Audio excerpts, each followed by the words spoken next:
Welcome to another fun-filled Monday edition of Second City Sports. We're live in the living color right here on SportsZone Chicago, along with Miss Lakeena McGee, which is she.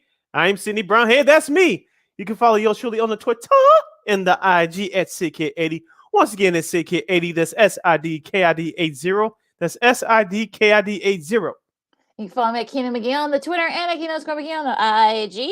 Make sure you download that SportsZone Chicago app today. You want to know why? Because we said so, that's why.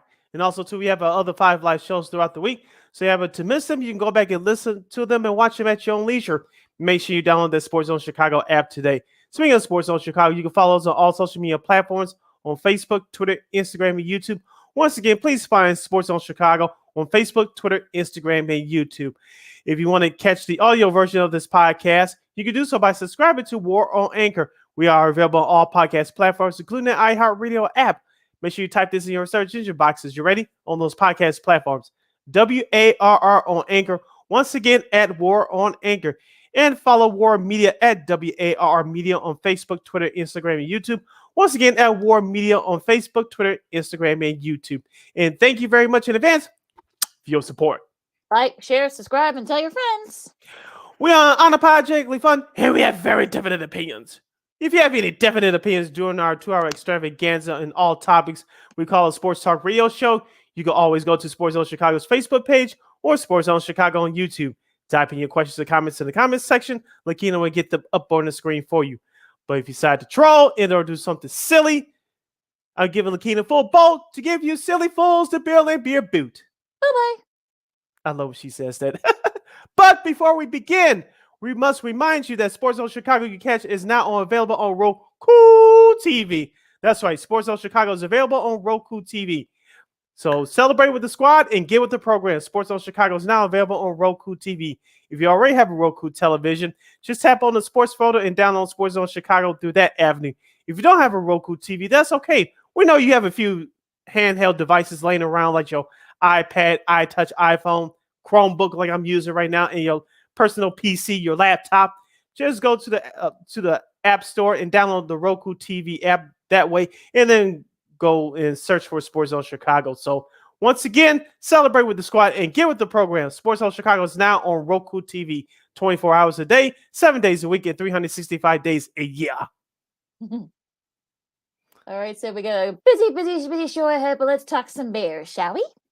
Yes, the Chicago Bears fall to 2-3 after losing to the Minnesota Vikings 29-22 at the U.S. Bank Stadium in Minneapolis, Minnesota yesterday. The Bears trailed 21-10 at halftime, made a comeback in the second half, actually took the lead by 1, but the Minnesota Vikings showed what they're made of. It may be one of NFL's most surprising teams this season, as Kirk Cousins and company held off the Monsters of the Midway by a score of 29-22. It was a tale of two halves. The Chicago Bears, after scoring 3 points at the opening drive, didn't show up in that first half. The defense was terrible. The offense went AWOL again. But in the second half, it all started to turn around. The defense started to pick up just a bit. Justin Fields looked like a comparable quarterback. And the special teams started to show up. Thank you, Cairo Santos. But as we said all year long, we must remind you folks that this is a team in transition. This is a team hopefully in growth, trending on the way up. We'll see about that at the end of the season. But Lakeena, remember our records that we predicted before the end of the season? These are one of those games that the Bears had to learn their lesson from. And yesterday was one of those games. Now, hopefully, the arrow continues to point up. These are the games that you think that the Bears can hopefully win at the end of the season. But yesterday, it was a heartfelt lesson to learn. Hopefully, they can take it to heart, especially going into the next game coming up in a couple of days against the Washington Commanders on the lakefront. Yeah, let's play some of these clips from our friends over at Fox Sports. The game was on Fox yesterday. Adam Amin, Chicago's very own. He also does the Bulls, of course. 3-time Super Bowl champ, O-lineman Mark Schlereth had the call. And here are a couple of clips. Fields looking, firing to Cole Kmet, his release. So he'll get inside the 40 to the 37. So from here it'd be about 55. Biggest play of the game so far. Fields gets the first down, lunging to the 30-yard line. This from 43 for Santos. Oh, nearly got to it, did the Vikings, but it is a third straight score for the Bears. 16 unanswered points. Really nice leverage play.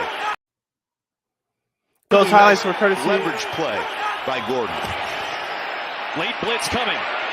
Cousins calmly gets rid of it, and it's Irv Smith tackled before he gets to the sticks, and it's Kyler Gordon on the other side of the field. Play action fake. Roll, and Bill Gore is there. His first career interception. And the first big mistake by Kirk Cousins today. Remain in front. Fields, quick throw against the blitz, and it's Cole Kmet for the first down. And after trailing by 18 points, the Bears have taken a 1-point lead. Those highlights were courtesy of Fox TV. Adam and me and Mark Schlereth on the call there from the NFL on Fox. Lakeena, as I said before, the Bears, they looking into it, they should have won this game yesterday. If it wasn't for a couple of bad plays, we'll dissect them in just a moment. But it was a tale of two halves.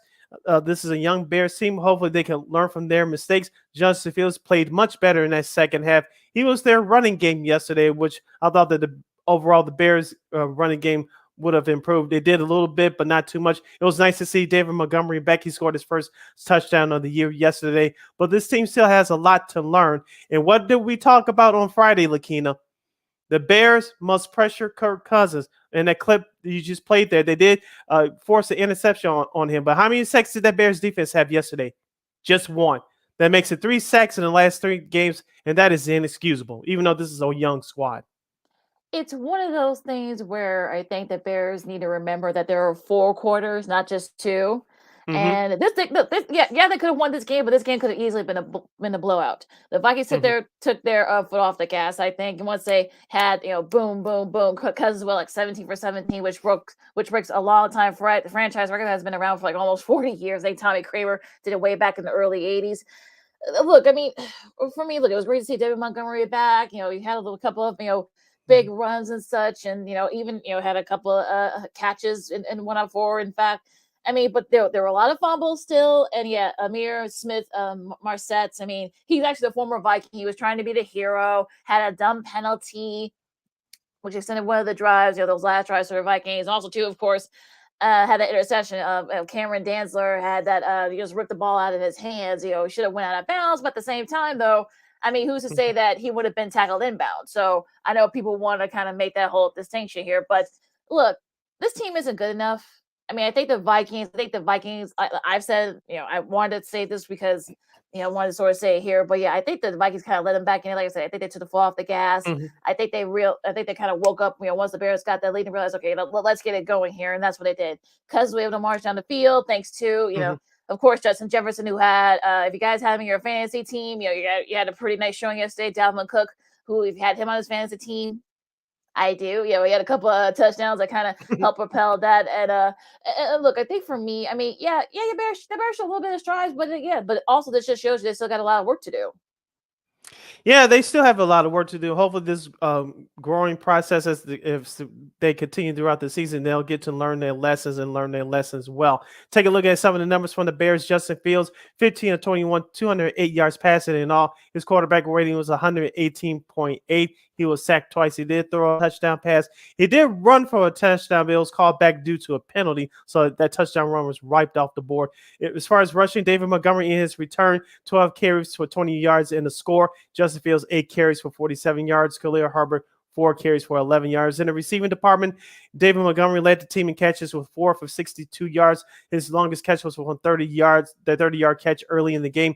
Darnell Mooney, he had a tremendous catch after the 2-minute warning late in that first half. He had 2 catches overall for 52 yards. Cole Kmet, as we talked about on Friday, Lakeena, he needed to have a big game. He caught all 4 of his targets for 45 yards. His longest was 23. Mm-hmm. And as far as the defense is concerned, as we said before, 1 turnover and 1 sack. You had to be better than that. Even though this is a young defense, they had to produce better than that to help out their offense. And as Facebook user Chinese, he said the Bears need to learn what a blitz is and how to pressure QBs. And that's true. I mean, they only sacked Cousins once yesterday. So definitely. But also look, it was great, Venmore, getting that, that interception. Of course, we know Kirk Cousins always do the, throw one, especially against the Bears. I mean, look, it's sort of one of those things where, yeah, they show some flashes. Yes, fields look good, but let's remember though that defense for the Vikings, that's not the same defense from previous years. So yeah, of course he's going to get a little bit of a, a little bit, numbers are going to be a little bit better. Kyler Gordon made some top plays. Even though yeah, Jefferson actually made a fool out of him. A couple of times. Once he settled down, he did. But once he settled down, yeah, he did make some some pressure and such. And he showed some flashes. But again, I mean, it just shows you that this team is not this team isn't very good. And I think the Vikings, yeah, you could probably say it is a surprise they're 4-1, but is it really? I mean, a lot of people thought they would be a little bit rusty coming out of the gate, especially playing in London, but that turns out not to be the case. So, once we go, because I want to move on and get some of these games before we go to break. But I mean, the Bears are, to channel one of the Vikings former head coaches, like Danny Green, they are who you thought they were. I mean, I heard Eric Kramer's comments saying that, that maybe, Fields maybe needs to go to he's going to be starting a passing academy, sort of like what the Mannings do, and, out in California where he lives at, and maybe he needs to come in and sort of, improve and such. But that might be something you to take him up on. Again, we'll see. I mean, we'll see how he does the rest of the season. But I feel like the jury's still out on Justin Fields. Yes, the jury is still out on Justin Fields. Like I said, he had a better second half than he did the first half. You have to give him credit along with offensive coordinator Lou Getsy for recognizing some of the adjustments that they did make at halftime. So you have to also give head coach Matt Eberflus credit for that, because it's something that Matt Nagy and other recent former head coaches didn't do, make halftime adjustments. So you give the coaching staff along with Fields credit for making some of those adjustments. And also, too, like you said, Minnesota just took their foot off the gas, and that's human nature. And the Bears did what they had to do to get back in the game. On the flip side for the Minnesota offense, Kirk Cousins, outside that one turnover, he did what he had to do. As we talked about on our last show last Friday, the Bears had to continually put pressure on him, and that didn't happen. That's why Kirk Cousins has those stellar numbers from yesterday. Also, to Dalvin Cook, he had 94 total yards as far as rushing concerned. The way he ran in that first half, especially late in that game, you thought he would ran for 194 yards, but that's a tribute to the Minnesota offensive line and the talent that Dalvin Cook has. And also, too, we know this so far this year, outside opening weekend, that this Bears run defense is terrible. So give the Minnesota Vikings credit. If it wasn't for the Bears, if this was a team like the Cowboys or last year's Rams or this year's Eagles, Minnesota would have lost that game. But given the nature of the opponent, they held on to win yesterday. Well, the fact that they wouldn't have to need to have halftime adjustments had they be good from the beginning. I'm talking about the Bears, so that's another thing to kind of keep in mind. I mean, like I said, there are 4 quarters, not 2. You're not going to be able to get away with this against, top tier teams. You will have already been blown out of the water, and that's sort of like the thing here. Listen to Second City Sports on SportsZone Chicago. Lakeena McGee, Cindy Brown here. Talk about some NFL. We're going to go to the NFL side for a second before we go to break. We can probably only do one game, and that's staying in the NFC North. We're going across the pond to London. The second game of this London series. The Giants, some would say upsets. I think we all had the Packers win this game 27-22. Daniel Jones threw for 217 yards. Aaron Rodgers threw for 2 touchdowns, but it was just that they couldn't get things going, and the defense couldn't get this. I know Jair Alexander was hurt, so but even still, the Packers should have been able to pull this game off. And I think so the time management and such. Jones took a safety, that actually still gave the Packers an opportunity to try to still win that game, but we didn't get a chance to see them win those Aaron Rodgers Hail Marys. So a lot of drops, a lot of missed opportunities, a lot of missed tackles on the Packers defense. So what the heck happened here? Yeah, I only caught part of the second half live. But where was the running game for the Packers? Like you said, they were up big. The defense didn't show up. You talk about another team that let the foot off the pedal, and this was the Green Bay Packers. Are the Giants becoming that surprise team in the NFL so far for the first quarter of the season? They are. They took advantage, like you said, of the miscues from the Packers. And Daniel Jones, he didn't have to do too much. And Saquon Barkley didn't have to do too much yesterday either, but the Giants took advantage and they came out with a 27-22 victory. As you mentioned, Aaron Rodgers, 222 yards passing, 2 touchdowns. Saquon Barkley for the Giants, 13 carries, 70 yards and a touchdown. Randall Cobb was the only person that did anything for that Packers offense with 7 catches and 99 yards. It was a total team collapsed by the Green Bay Packers in that fourth quarter. And that's all you can say about it. The Giants, are they really good as people think they are? I doubt it, but right now they're taking advantage. Yeah, and the run game too. I mean, I think Aaron Jones only had the ball, I think, 4 times in the second half, and the Agent only had it twice. So where was the running game? I mean, they couldn't stop him earlier. So I don't know why they abandoned the run game in the second half. That could have, blessed the game wide open. But it's sort of, this should be good. This could be one of those losses that come back to bite the Packers in the butt. So we'll see what happens there. I mean, are the Giants for real?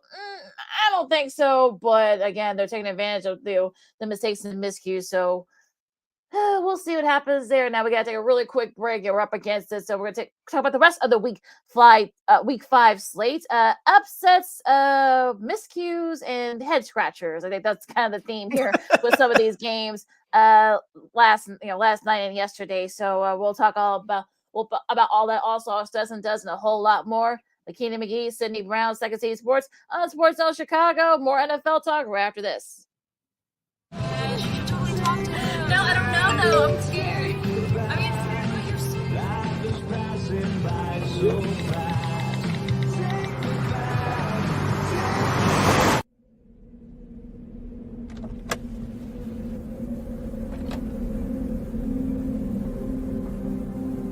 Do you know that you're in my lane? No, not at all. Are you not paying attention? Are you texting? I was just checking in with my mom. I was telling her that I thought we'd be home by 6. It's okay. There's enough time. Just pay attention. I'm not even halfway through my text. There's no way. I'm not even going to look up. My babies are in the car. You have to pay attention. It's just supposed to be a quick text. I'm so sorry.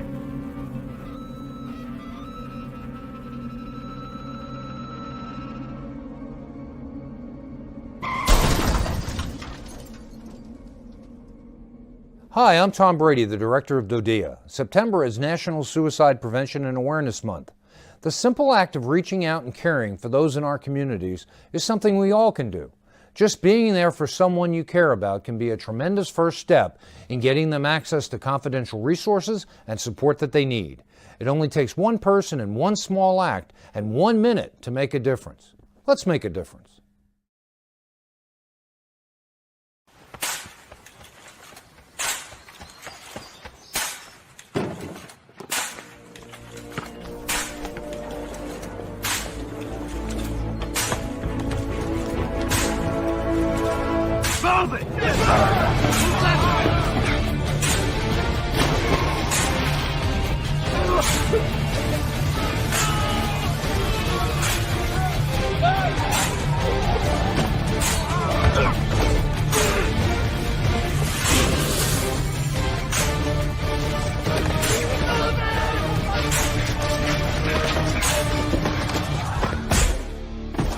Many will hear the calling. Few will earn the title. United States Marine. The few, the proud, the Marines.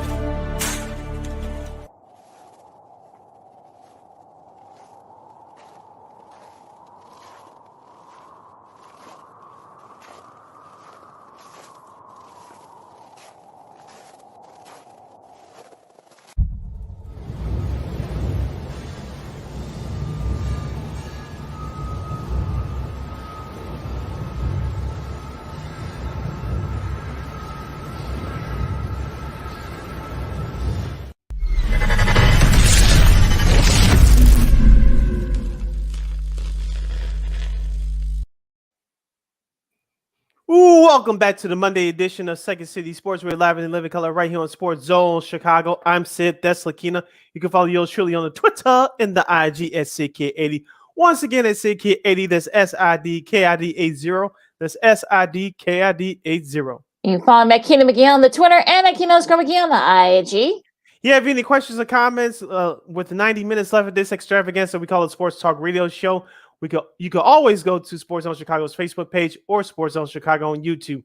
Type in your questions or comments in the comments section. Lakeena will get them up on the screen for you.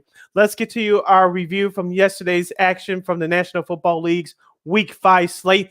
Let's go to Buffalo, New York, where the Bills dominated the Steelers by the score of 38-3. Josh Allen, 20 of 31 for 424 yards and 4 touchdowns. He also led the Bills in rushing with 5 carries for 42 yards.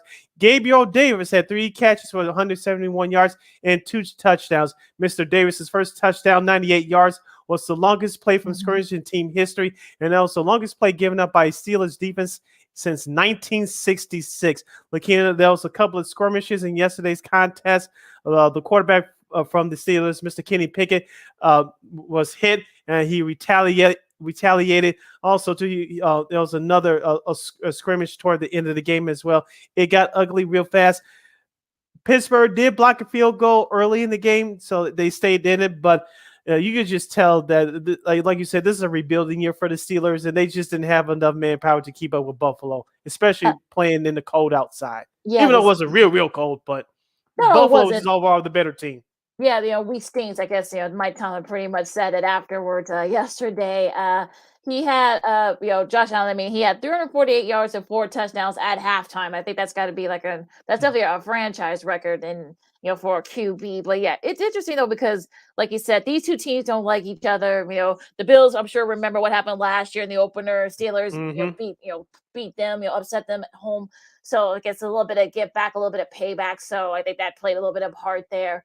And look, they didn't really have to spend too much. I know Gabe Davis, that I saw the replay of that 98-yard catch that he got from Allen, and it was just massive. So that was a little bit crazy there. But of course, Stephon Diggs, he was no slouch. Had 102 receiving yards and a touchdown. So a nice, good team win, and kind of got a little bit of revenge. And look, I mean, Micah Fitzpatrick, I mean, he could be a guy that could be moved by the trade deadline. So Cam Hayward as well. So definitely the Steelers are definitely in rebuilding mode now. As for the Bills, they just keep chugging along, after bouncing back. Had that great comeback win against the Ravens. We'll get to them in a second. But also too had this dominant performance against the Steelers yesterday. Yep. So the Steelers are now 1-4 on the season. The Bills are 4-1 on the year. To Cleveland we go, where the Cleveland Browns missed a potential game-winning field goal, going down to the Los Angeles Chargers, or we call them the San Diego Chargers of Los Angeles on this show, 30-28. Jacoby Brissett for the Browns, 21 of 34 for 230 yards and a touchdown and a couple of picks. Also, Eckler ran the ball hard for the Chargers, 16 carries, 173 yards and a touchdown. Mike Williams was the man for LA in the receiving department, 10 catches for 134 yards. Lakeena, 4th and 1. Brandon Staley, the head coach, went for it. I watched this live. I was like, what the hell are you doing? You punt the ball. You make Cleveland travel longer to get the game-winning score. Of course, Keenan Allen, the wide receiver who's currently injured for the Chargers, tweeted it out on Twitter. What are you doing? And then he followed with another tweet after the game was over. Oh, thank goodness that the Browns missed that field goal. I'm just paraphrasing here. So you like the aggression of the Chargers head coach, but sometimes if you do it at the wrong time, it'll come back to bite you in the butt. But the Chargers survived that miscue yesterday. Yeah, Brandon Staley, he always likes to try to sort of be a little bit tricky here and such. So, but luckily for him, Cade York, he was 0 for 2 in field goals, including that missed potential game winner. So the Chargers escaped from Cleveland with the 3-2. They're now at 3-2 with a win there. And look, Herbert, didn't do too much. Threw a touchdown, 228 yards. It was, like I said, it was Austin Eckler who was sort of the star there, 173 rushing yards and a touchdown. Joshua Kelly also had a rushing touchdown. Nick Chubb, missed opportunities, had 134 yards and 2 touchdowns. So, wasted that performance by him. Brissett had a great scramble that kept the ball moving, but then he threw an interception. It's like, oh yeah, that's why he hasn't not been a consistent starter in the NFL. But he was able to lead this next series after that, whatever world that the Chargers were trying to do there. Came back but unfortunately York missed a field goal. So, but look, if you're the Chargers, you needed this win, for tiebreaker purposes. So you definitely escaped from Cleveland with a win there. To Foxborough, Massachusetts, we go, where the New England Patriots shut out the Detroit Lions 29-0. Jared Goff for the Lions, 19 of 35, 229 yards in an interception. Ramondre Stevenson ran the ball hard for the Patriots, 25 carries for 161 big ones. And Jacoby Myers stepped up with 7 catches, 111 yards, and a touchdown. Lakeena, it was all about the miscues by the Detroit Lions, and New England Patriots took advantage of it yesterday. And that young defense, which I told you I was a big fan of in the preseason, they came around, and the Detroit Lions, they didn't know what hit them. I remember the Lions were fun to watch. They were very scrappy and new and Yeah. such. Good times, good times. Those were nice 4 weeks. I don't know what the It was heck. very short-lived. Yeah, I mean, I don't know what the heck happened with them yesterday. I know there were a lot of drops, and Wentz threw an interception, and then everything else. They just couldn't get the ball rolling. Like I said, that defense kind of definitely stifled them. Also, too, Stevenson's 161 yards kind of helped keep them off the field, so that helped them either. Bailey Zappi starting to kind of improve a little bit. But yeah, I mean, none of us saw this, and it's sort of one of those things where you're kind of like, you wonder, should Dan Campbell be afraid for his job? We'll get to someone who's already lost his job in a minute. But yeah, that was a very surprising score yesterday. But that's just an interesting one there in Foxborough. Now going to Jacksonville, a little bit of an upset here too. You got the Texans. Shout out to our buddy Spiro Diaz with CBS and Turner. He had the call of this game. Houston and Jacksonville, which actually was a pretty entertaining game for a little bit, but Davis Mills, let the Texans down the field, and Damian Pierce, 99 yards and that one go-ahead touchdown. That was all Texas needed, and this is their nice straight win against the Jags. So the Texans have had their number, so they get their first win of the season. Houston does. Yeah, Jacksonville had a chance to go over 500 for the second time this year. They didn't get a chance to do that. They're 2-3 on the year. Lovie Smith, as you mentioned, get the Texans' first win of the year. They're 1-3-1 on the year. I did watch some of these game live too yesterday, Lakeena. It was entertaining for a bit, but as far as offense is concerned, if you was looking for that, this game was not for you. But I know this game was for you, Lakeena, with that final score. But Trevor Lawrence, this all comes down to him. He made a couple of key interceptions late, and that's what cost the Jacksonville Jaguars the ball game. Also, to their lack of running the football. They just didn't stick with it. Credit the Houston Texans defensive line for getting the job done, shutting down Jacksonville's running attack. And that was another factor why the Houston Texans won yesterday. The only person that showed up on the score sheet outside of Trevor Lawrence for the Jaguars offensively was Marvin Jones, 7 catches for 104 yards. But the Texans do it with Damian Pierce, as you mentioned, in defense. Doesn't that remind you of a team around here? Yeah, the Chicago Bears. But the Texans got it done yesterday using that formula. Yeah, so that was a very interesting game there, to say the least. Another interesting one here. We go to New Orleans, and this was a high-scoring affair. I don't think anybody expected this, but the Saints beat the Seahawks. 39-32. Geno Smith threw for 268 yards and 3 touchdowns, but it ended up being a losing effort. They just couldn't. And Kenny Walker, the third, had 88 rush yards, let's just say, and a touchdown. But it was Taysom Hill had rushed 112 yards for 3 touchdowns, and also threw for a touchdown. Of course, along with Andy Dalton, who threw for 187 yards and a touchdown. I mean, he joins. I'm talking about Taysom Hill. He joins Archie Manning, who did it again 1977, I should say, against the Bears, as the only players in Saints history with 3 rushing touchdowns and a passing touchdown in the same game. So. I don't know what happened there with the Seahawks. I know they lost one of their top the defensive guys to an injury, so that might have played a part. DK Metcalf, we really didn't know where he was. I mean, he had a touchdown, but could have done more. Tyler Lockett had a couple of touchdown catches too, but it just wasn't enough. And the defense, it was really the defense that kind of let the Seahawks down in this game. And also, too, the Seahawks lost running back Rashard Perry to a devastating injury. Hopefully, he's okay. He had to be carted off the field. He was replaced by rookie running back Denard Walker out of Michigan State. So they're going to need him to step up as far as running the ball is concerned going forward. But Tyler Lockett, another wide receiver that people forget about, he had 5 catches, 104 yards, and 2 touchdowns. And Geno Smith, he said after week 1, the haters wrote him off. He said, I didn't write him back. He wrote him back with this performance yesterday, 16-25, 268 yards and 3 touchdowns. Trust me, he was not the reason why the Seahawks lost yesterday. Like you said, Lakeena, it was the defense. I did check in on some of this game. It was nice to hear Matt Millen back on the mic again. Yeah, always good to see. I'm glad he's doing well. I know he does some Big Ten games as well, and I'm glad he looks good and he sounds good. So, and he said he feels good. So that's all you can ask for. Going to New Jersey here, the Jets. We all picked the Jets. Did we pick the Jets? I think we gotta go back Yeah, and listen. I know I did. I know I did too. I think our girl Christine Manica of KXRB did too as well. The Jets just dominated the Dolphins 40-17. Zach Wilson 210 yards, 0 touchdowns, but it was Michael Carter who 2 touchdowns. Brees Hall had led them rushing once again, 97 yards and a rushing touchdown. I had him on my fantasy team yesterday.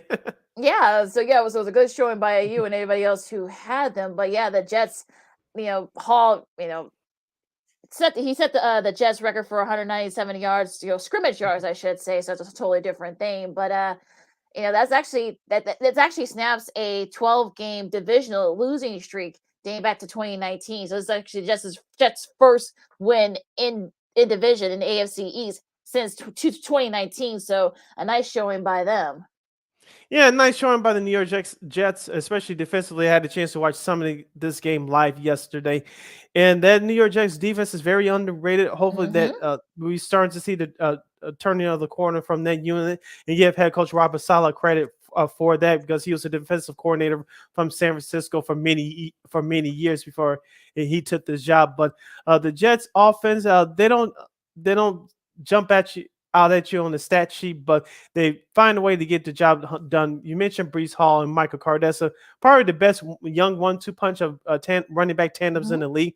They displayed that yesterday. But Zach Wilson didn't have to do too much. He only threw for 210 yards. But if you have a running game like that, it takes some of the pressure off of you. And the Bears play the Jets too in about a month, so they might, Hall and Carter might get some big numbers there. Teddy Bridgewater, I'm just saying, Teddy Bridgewater was not out of the game for the Dolphins with a concussion. Skylar Thompson had to come in, 166 yards, but an interception. Raheem Mostert had 113 rushing yards and a rushing touchdown, but Dolphins just couldn't get it going, and that defense for the Jets really slowed them down, especially after Bridgewater got hurt. Yeah, so the Dolphins had to start in season 3-0. They have lost their last 2 games. Of course, the Jets have won their last 2 games, so both teams are now 3-2. Let's go to Tampa Bay, where the Buccaneers had a chance to get back on track. They did, holding off the Atlanta Falcons 21-15. The Falcons scored 15 unanswered points in the fourth quarter, but it was a controversial play where Grady Jarrett sacked Tom Brady. Everybody thought that Tom Brady's head was slammed against the turf. On replay, it showed it was not, but regardless of the fact, Grady Jarrett was granted a 15-yard penalty. It was a first down for the Buccaneers, and the Buccaneers were able to run out the clock from there. Tom Brady, 351 yards passing and a touchdown. Marcus Mariota, 7 carries for 61 yards for the Falcons. And Leonard Fournette, 10 catches for 83 yards in the score. Yeah, it's sort of one of those things where you're kind of like, you wonder why that was even called. Talk about what was Jarrett supposed to do there. I mean, he didn't slam him. I mean, and I know there were a couple other calls that were called in too. And I know some people want to say, oh, breaking all the calls. And that might be part of it. But I think it's because of what happened with Tua a couple of weeks back. So they're being a little bit, the referees crew might be doing a little bit too much with this. But, kind of robbing the Falcons of a chance to perhaps maybe, pull off the upset here. But you take the win if you're the Bucs and, on to the next one. I mean, Fournette, if you had him on your fantasy team, both had a touchdown catch and a rushing touchdown. So nice day for him. Looking better and better. That after showing up the training camp a little overweight, he's starting to get back to playing shape again. But I mean, this is sort of one of those games. We'll see what happens. They play in about a month. They're in Atlanta, so I'm sure they're gonna want a little get back there. I'm talking about the Falcons, but not the prettiest. But you'll take the win, I guess, if you're the Bucs. Yeah, the Buccaneers improved to 3-2, while the Falcons dropped to 2-3. In the last of the early games, the Washington Commanders lose at the last second with a last-minute interception thrown by Carson Wentz. They go down to the Tennessee Titans 21-17. Carson Wentz for the Commanders, 25 of 38, 359 yards and 2 touchdown passes. Derrick Henry scored twice off 102 yards and 28 carries for the Titans. And for the Washington Commanders in the receiving department, Dimey Brown had 2 catches, 105 yards. Both of them turned into scores. Yeah, the Commanders actually had a chance to win this game, but Wentz threw the interception to David Long Jr., so that put a kibosh there. I know we all love him here in Chicago. I'm talking about Ron Rivera, but Mm-hmm. I think he might be looking for some job security here. He might be the next one to get a pink slip and a link card. The Titans, I mean, they did just enough to win. I know Tannehill was sacked 5 times, so I had to work on that with the O-line. But, again, not the prettiest game, but you'll take the win if you're Tennessee. You listen to Second City Sports on an all-new Monday edition. We're live in 11 color right here on SportsZone Chicago. Sid, Lakeena here with you. Now let's reviewing Week 5's action from the National Football League. Let's continue by reviewing the late games from yesterday. It was the San Francisco 49ers traveling to the East Coast, dominating the Carolina Panthers 37-15. Jimmy Garoppolo for the 49ers, 18 of 30, 253 yards and 2 touchdowns.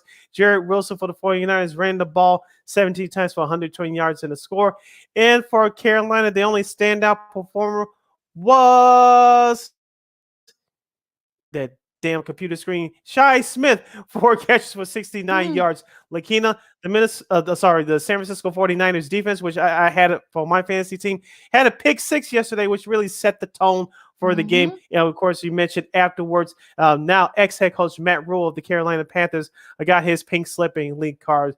He was wrong. The Carolina Panthers were 1-12, 1-11 in their last 12 games under now ex-head coach Matt Rule, and his career coaching record in the NFL is a stellar 11-27. Yeah, and it gets $40 million too, so hard to kind of not a bad trade-off. Yeah, I mean, like I said, hard to kind of feel bad for him, but I mean, I watched a little bit of this game because it was the only game available here in Chicago. Unless you watched it, it was available nationally because of the double. Well, at least here in Chicago anyway, because of the Fox had a doubleheader, but a costly win though for the 49ers. Emmanuel Mosley, who had that early pick 6, has a torn ACL. He's done for the year. Jimmy Ward broke his hand. Nick Bosa had a tight groin. He had to leave the game. And Robbie Gould, of course, if you saw that tackle that, and then one of those kickoff returns after one of those scores, he had a knee contusion, so he had to sit out the rest of the game. So it was a pretty gutsy win, but a costly win too for the 49ers. So that the injuries might come back to bite him in the butt there. But I mean, look, a good win. I think Jeff Wilson, I think just probably one of the unsung heroes of this group, 120 yards and a touchdown. Didn't really have to do too much. Debo really didn't have to do too much. I mean, other guys kind of picked up the slack. Brandon Ayuk led the team in receiving. Tevin Coleman had a touchdown catch. So, overall, like I said, they lost a lot of guys, but it was actually a good win for the 49ers.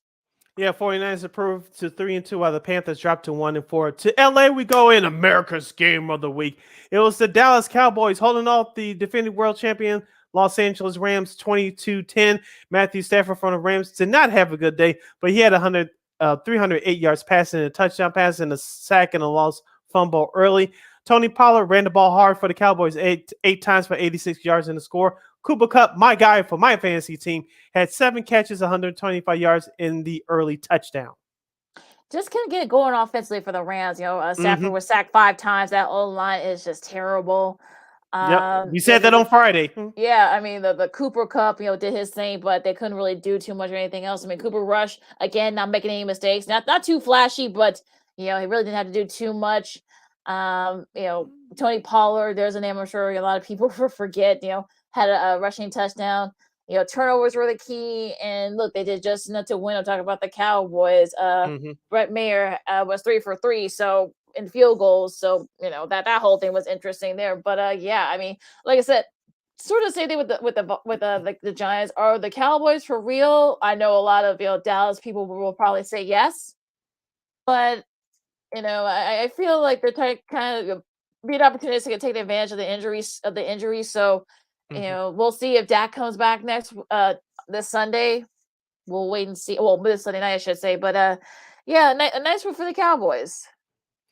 The Cowboys are 4-1 while the Rams dropped to 2-3. To Glendale, Arizona we go, where the Arizona Cardinals miss a potential game-tying field goal as the Philadelphia Eagles improved to 5-0, holding on to a 2017 win over the Arizona Cardinals. Kyler Murray, your guy, Lakeena, 250 yards and a touchdown. Jalen Hurts for Philadelphia, 15 carries, 61 yards, and 2 rushing touchdowns. My guy from the tight end department, Dallas Goedert, for Philadelphia, 8 catches and 95 yards. Yeah, it's interesting that Murray slid just short of the first down marker. Had to get up, spike the ball, not knowing that he didn't get the first down. I don't know why. I don't know if he didn't know that, or I don't know what happened there. But setting up a field goal and such, and Matt Amendola, missed the game winner. I mean that was just another missed opportunity there by the Cardinals. I mean, did you see the clips of him before the game? He missed from that spot three times. Yes, three times he missed from there. So kicker tryouts maybe coming up in Arizona. You would tomorrow. think, we'll see. You would think. I think there should be. I'm just saying, but but you know what I mean. Hurts, did it say more on with his feet than with his arm. Had 2 rushing touchdowns. But look, I think again, Philadelphia did just enough to win the game. And look, I mean, in the NFC East, they have at least 3 teams with at least 4 wins. Let's just say you got the Eagles, the Cowboys, and the Giants. Since the NFL went to the 8th division format in 2002, there have been 3 other instances of that happening. Of course, a couple of years ago, the AFC North, we also saw him there. The 2008 NFC East and the 2002 AFC West. So the NFC East looking pretty good, at least so far. We'll see what happens. Give me another month. We'll see what happens. In the Sunday night football action, saw the Ravens and Justin Tucker kick a game-winning field goal, beating the Cincinnati Bengals, their division rivals, 19-17. Joe Burrow, the quarterback for my fantasy football team, he was 24-35, 217 yards and a touchdown. Joe Mixon for Cincinnati, 14 carries, 78 yards. But the big story was Mark Andrews, the tight end for Baltimore, 8 catches, 89 yards and a score. Well, yeah. I mean, he kind of kept things going there, and look, it was sort of like if you saw the game last night, I should say, the Bengals had a chance to extend their lead. They Zach Taylor, I don't know what he was trying to. I guess he thought it was Matt Nagy for a second. He tried to get cute for a couple of those plays, and they gave the ball up on downs. Talk about the Bengals, and Lamar Jackson, did his thing, and Justin Tucker, who I have on my fantasy team. 4 for 4, including the game winner, went right down the middle. That's how you do it. So, protect that man at all costs and such. Yeah, I mean, again, I think if you're the Ravens, this is definitely a good confidence boosting win after what happened the last couple of weeks. So you're at 3-2. You have the edge in the division right now, and you got to be feeling pretty good. I know you lost one of your top corners, Marcus Williams, to an injury. I think he's going to be gone for a while. I'm talking about him. I think he hurt his wrist, so that's probably gonna kind of put it down to him a little bit. But again, you'll take the win. I know Marcus Peters is in a better mood today. Yes, he is. So Baltimore improves their record to 3-2, while Cincinnati, the defending AFC champs, dropped to 2-3. Before we get to our quick Monday Night Football preview, your studs and duds for week number 5 from yesterday. Studs and duds. Taysom Hill, like I said, he'll probably go back to like he usually does. He has one of these types of games every year. I had him on my bench on my fantasy football yesterday, but thank goodness didn't come to bite me in the butt. Okay, I was about to say like, oh dear. I was about to say, okay. Well, that's good. Okay, so it was a great performance there. As we talked about the Giants, like I said, I don't know if the Giants are for real. But again, I think so far so good that they're becoming opportunistic, and that's a good thing. So far so good there. And my guy Justin Tucker, 4 for 4, got me 60 points on my fantasy team. Yay! My 3 studs is Josh Allen from Buffalo, Austin Eckler from the Los Angeles Chargers, I should say, and Ramondre Stevenson, the big running back for New England. 25 carries, 161 yards, in New England's 29-0 victory over Detroit. Nice. Well, I'll say I'll have a bonus stud real quick. I'll say like I said, my bonus stud that San Francisco, even though they lost their guys like Tevin Coleman, Jeff Wilson Jr. I mean, they were kind of like the guys, sort of the stalwarts there, made Jimmy G look good today. So give me my bonus studs for them. Duds, the Indy Denver game, just a game in general was a dud. That was I agree. Just a game in general was a dud. No real reason there. The Cardinals with that weird, I don't know what happened there in that last sequence. I don't know why. With Kyler silent prematurely and Amendola missing a field goal and such. Maybe he should go back to retiring. He's like 35 now. Maybe he should go back, go to his kids. And Cliff Kingsbury, as handsome he is, the memes, they'll probably live on forever. And my last dud, Carolina, I mean, I don't know if people thought that it would be the playoffs, but I think they were probably a little bit more effort and such. So Playoffs. yeah, well, yeah. And now they've not only fired Matt Rule, but I just saw there's across the wire they fired the defensive coordinator Phil Snow. So they're cleaning house over there down there in Carolina. Yeah, just a couple of duds for me. Number 44 for the Jacksonville Jaguars. He had that stupid penalty, roughing the passer on Davis Mills. And actually, the original call was against Houston, but he decided to go through with the process of using air quotes here and slam Davis Mills to the turf. And so he had a 15-yard penalty, which cost the Jaguars on that drive eventually the game. Yeah, I know who you're talking about. Yes, I saw that play. It's like, what are you doing, young man? And also my other dud is Carson Wentz. He had a good game up until the last play of the game, and also too a bonus dud. The referees from that Washington-Tennessee game, after Tennessee picked out the pass, he was down by contest. They had to get the players out there to finish the game. The game was already over. I saw that. I saw the replay of that being a raw crew. But that was pretty bad. The whole scene was just everything kind of went on haywire after that interception. All right, so real quick, a little AFC West matchup here. You got the Raiders and the Chiefs. Sort of a quick synopsis here, Sid. The Raiders, can you feed Devontae Adams the ball? And with one touchdown pass, Derek Carr will have 200 career touchdown passes as all member of the Raiders. Josh Jacobs, you got to give him the heavy dose of the ball tonight if you have a chance. On the flip side for Kansas City, Patrick Mahomes, let's see if he can continue what he did last week down in Tampa Bay. And they got to use their running game as well. So it's going to come down to the running game for both teams, in my opinion, tonight. Yeah, I think if you're the Raiders, I think you'll give the ball to Jacobs. We know that the Chiefs defense is not that good when it comes to the run. So I would say keep feeding him the rock and maybe can pull off the upset. For the Chiefs, I mean, just don't make any mistakes, I guess. I mean, if Mahomes, they're a little bit, banged up, and I don't think it's going to be a down-net performance. I think the Raiders will keep it close. So I wouldn't be surprised if they do pull off the upset. So no Manning cast today. No Manning cast today. So sorry. Yeah, I know. I'm sorry, guys. But they'll be back in a couple of weeks. So it should be a good one that Joe and Troy should be calling tonight. Also, to a really quick dud, the Rams and the Bengals. They're both sitting at 2-3. This is just the third time each of the teams, to play in last year's Super Bowl had a losing record. The other instances, 99 Denver and Atlanta, they both started 1-4. The 88 Washington, Denver, they both also started 2-3 after 5 games. So gotta get together if you're the Rams and the Bengals. Yep. So that's hour number 1 comes to a close. Hour number 2 is straight ahead. We have Bulls preseason basketball to talk about. The baseball division series field is set. We also had to review week 6 of college football, and we had to get to old school TV Monday. Hashtag learn your history. You'll know what I mean when we get to it. All that and more coming up. I'm Sid. That's Lakeena. Hour number 2 is next. So Second City Sports, the Monday edition, real live in the living color, right here on SportsZone Chicago. This year, my mom got me the perfect bag for back to school. These colorful binders help me stay organized. These headphones are just what I need for studying. These new sneakers are just what I need for the new year. This jacket is a real must-have. My parents got me the skateboard I wanted. It's pretty cool. These scissors really come in handy in art class. These colored pencils, too. These new socks? They can be a real lifesaver.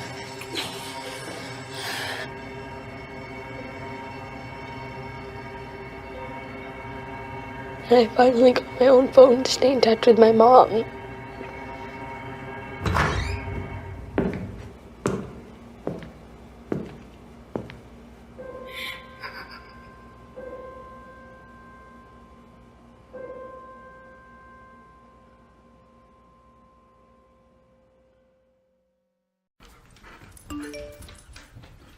Trisha's having a sleepover tonight. Can I go? I wonder about Lucy's friends. What should I say? I know you're only 10, but one of these days a friend will offer you a drink. And alcohol at your age can lead to so many things. None of them good. So can I go to the sleepover? Lucy, I want you to promise me I something. finished my homework. Bigger promise. If there's any drinking, I want you to say, no thanks, not my thing. Mom. I promise you. Your real friends won't care. Deal? Sure. Really? I promise, Mom. They really do hear you. Did you pack your toothbrush? For tips on how to start the talk, visit underagedrinking.samhsa.gov. A public service message from the Substance Abuse and Mental Health Services Administration.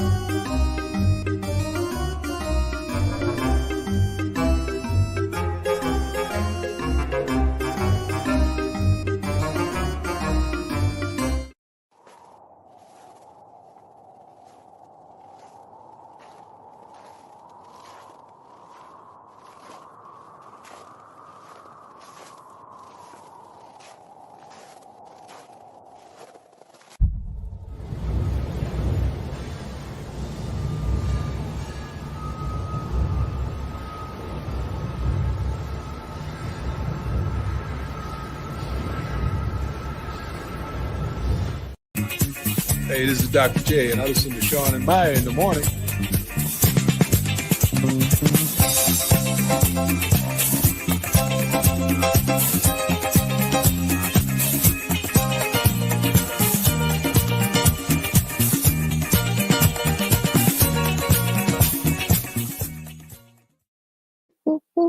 Oh. Yeah, digging that music there. Welcome back love it. Yeah. Welcome back to hour number 2 of the Monday edition of Second City Sports. We're live in the 11 color right here on SportsZone Chicago, along with Miss Lakeena McGee, which is she. I am Sidney Brown. Hey, that's me. You can follow yours truly on the Twitter and the IG at SidKid80. Once again, at SidKid80. That's SIDKID80. That's SIDKID80. You can follow me at Keena McGee on the Twitter and at Keena McGee on the IG. We got less than an hour left of this extravaganza we call a Sports Talk Radio Show. If you have any questions or comments for us, you can always go to Sports Zone Chicago's Facebook page or Sports Zone Chicago on YouTube. Type in your questions or comments in the comments section. Lakeena will get them up on the screen for you. And a daily reminder that Sports Zone Chicago you can now catch on Roku TV. All right, Lakeena, let's kick off hour number 2 of this fabulous program by discussing the Major League Baseball playoffs. The division series field is set. What took place over the weekend since we last left you on Friday, the Tampa Bay Rays were swept by the Cleveland Guardians 2-0 in that wild card series, while the Philadelphia Phillies took care of Albert Pujols in his career by sweeping away the St. Louis Cardinals. So the Phillies will move on the other American League wild card series. The Seattle Mariners, they take care of the Toronto Blue Jays in 2 games. And the series that had the most drama, the San Diego Padres take care of the New York Mets, and they're now disappointing into a great season. 2-1 by winning last night in Citi Field, 6-0 behind a great performance by Padres starting pitcher Joe Musgrove. Yeah, a little bit of airgate here. I guess I guess Buck Showalter had issues with Musgraves. I guess he was digging in his ear a lot, and I yeah, guess, his right ear is a little bit too shiny. a little too shiny, I guess. But then Andrew McCutcheon came in and said, "Hey, look, I mean, some pitchers actually do that. They do the kind of the thing with the ears and such." And I love his Musgraves' comments afterwards. He said, "Hey, look, I mean, I've been doing this for years, so it's not like this is a new thing." So yeah, he's been around a while, so I think he's been doing this for a little bit. But just a very disappointing series. I know Mets fans are very disappointed. I know they thought that they were going to go far, but San Diego said, "Hey, look, we're going to do our thing," and they become the first team to win a winner-take-all game via a shutout since they did it back in 2020 in the wild card series with the Cardinals. So that kind of that whole series is sort of caught me off guard. I thought that maybe they were going to get back into it. I'm talking about the Mets once they took game 2, but San Diego said, So, just a really great showing by Musgrave. He had a great pitcher performance. Musgrove, I should say, had a great pitcher performance. And that's exactly what he did. And the hitting, Nola Soto, Machado got in on the act. So yeah, this is a great overall Josh team Bell performance. two big home runs in that series. Yeah, that first game. So yeah, that was a very impressive. I don't think we did not pick the Padres. Sorry, so this is why that's why you don't take it at face value. But yeah, that's a great performance by the Padres. Yes, we're not perfect. We get some picks wrong too. It happens just like everybody else. We're But human. Lakeena, I want to ask you a question about Game 2 of that Padres Mets series. Did you have a problem with Buck Showalter using closer Edwin Diaz in the 7th inning, even though the game was almost in hand? I know you was trying to get him in some work. You could have saved him for at least the 8th inning. But did you have a problem with using Mr. Diaz in the 7th inning? I didn't think it made any sense to me. It was sort of weird, especially since you're talking about maybe perhaps a potential Game 3, which of course that didn't really it didn't really matter because you're already that's already been shut out by then. But I mean, yeah, it was a little bit weird, but I guess they could wait till like the 8th. But I don't know. I mean, it is what it is. But yeah, that was sort of definitely very strange there. But like I said, I mean, a good performance by the Padres and the Mets. They're kind of left wondering like what happened, but. It is what it is there. Let's go to the AL for a second, Sid. Cleveland, when the 2-0, winning their series against the Rays, and probably that Saturday game was very long and very. It wasn't even a good long game. I know Ramirez had a nice double play that saved a run. That saved the Rays from scoring, which could have ended it right there. And such, and they could have forced a Game 3. But Oscar Gonzalez hit the homer, 13th walk-off homer to clinch a postseason series. It's the first one for Cleveland, so a good showing there. It was a great pitching performance. Tristan McKenzie had a great pitching performance, throwing 6 shutout innings in the first game. So just a great performance all around by the Guardians. I don't think anybody saw this coming from them. They probably thought that because especially since no one saw them win the division. Yeah, I think we all picked Tampa Bay, Lakeena, as you and I did anyway. In Tampa Bay, they do have the roster to compete in the playoffs, but it's just that they don't have enough scoring punch, and that's what came and bite me in the butt. As we said about Cleveland, Lakeena, especially in that second half of the season when they overtook the White Sox to win the AL Central, they have enough hitting, timely hitting. They have the strong pitching. You'll get to see that with Tristan McKenzie now in the ALDS. We'll tell you who they're going to face in just a moment. But they have him, you have Aaron Savali, and you have Shane Bieber, who had a great Game 1 on Friday. So you'll get to see him probably in Game 3 of their next series. So and their bullpen is solid as well. Emmanuel Clase, their closer, he's lights out too. So Cleveland, are we surprised in the moment? Yes, but when you take a look back, you shouldn't be surprised. No, you really shouldn't. I mean, like I said, that was a great game that Bieber pitched. I know, McKenzie in that second game was really good too. Kind of like and like I said, he got a couple of jams thanks to Jose Ramirez. So that whole performance was just really good by the Guardians. So don't be surprised they end up going to ALCS. So I'm just saying, but I'm not saying they will, but I wouldn't say don't be surprised. The series I wanted to go 3, but Clinton, but didn't. Darn it! Of course, the Mariners had to come out from a 7-run deficit from 8-1 to 1. You're a Mariners, Lakeena. Yeah, I know that was weird that they become the third team ever to come back from a 7-run deficit in the postseason, joining the 08 ALCS Game 5. You guys remember Red Sox trail the Rays 7-0 before they came back 8-7, and you're going back to 1929 in the World Series, where the then Philadelphia Athletics, yes, they were Philadelphia at that point. They didn't go to the Phillies didn't become to be until about 4 years later. They trailed the Cubs 8-0 before winning at 10-8. So the Mariners, and also Luis Castillo had a great pitcher performance in Game 1. He became the 6th pitcher in MLB history in the first since Vicente Padilla in 2009 to throw 7 scoreless innings in his first playoff appearance after beginning the season with another team. So that trade from Cincy paid dividends for the Mariners. So, but if you're Toronto, you're kind of kicking yourself because you're right there to try to force a Game 3, but you couldn't do it. And that's just a resiliency by Scott Service and that Mariners team. Yeah, as we said, Lakeena, if Seattle got in the playoffs, it'll be a tough out for somebody, and they did what they had to do fundamentally wise for against Toronto. Toronto, as we mentioned, Lakeena, they have all the offense in the world, but come playoff time, it gets shut down by great pitching and great defense. Mhm. Did you catch the end of the game when the Seattle won and they Yes. did the old shuffling huddle thing? I love it. I loved love it too. that. They panned the camera to the stands. It was one Seattle fan that was happy, and then it was this one goofy Toronto Blue Yeah. Jays fan. They gave the turkey bird to the camera. They Yeah, shut that thing I off saw real that. quick. Yeah, also, you only saw for like one little millisecond, so they cut that off as soon as Yep. the guy gave the finger. But but look, I mean, look, I said that Mariners team. Look, the Blue Jays, they need more pitching. We've Yes. been saying it for like the last 2 years, so hopefully they got some money now. Hopefully they can shore that up during the off season. But that Mariners team is really good. We know about Julio Rodriguez. We know about Castillo. We know about some of the other players. Cal Raleigh, of course. He was a big part of that comeback for the Mariners too yesterday. So on Saturday, I should say. So that this was they could get you. So Houston's gonna have a very tough go at it. Again, we'll talk about it in a second. But yeah, it's gonna be tough. Houston better not take them lightly.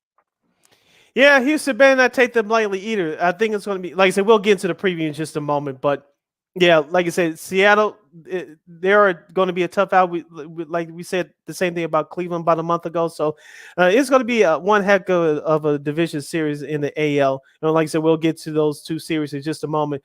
But to finish off in the NL wild card, the St. Louis Cardinals, they are packing their bags and going home for the offseason. Albert Pujols' career is over. The Philadelphia Phillies, in Game 1, they came back from 2-0 to win 6-2. They shut out the Cardinals on last Saturday night 2-0.